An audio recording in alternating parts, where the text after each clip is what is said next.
தேவனுடைய வசனம் ஸ்தோத்திரம் உண்டாக.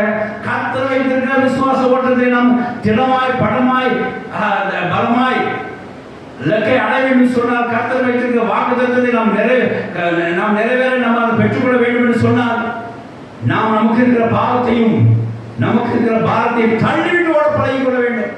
அப்பதான் வாக்குத்தம் வாழ்க்கையில் நிறைவேற என்ன செய்யாது, தாமதம் அடையாது. ஹல்லேலூயா. குறித்த காலத்தில் வாக்குத்தத்தம் மத்தியிலே உங்க வாழ்க்கையில நிறைவேறும்.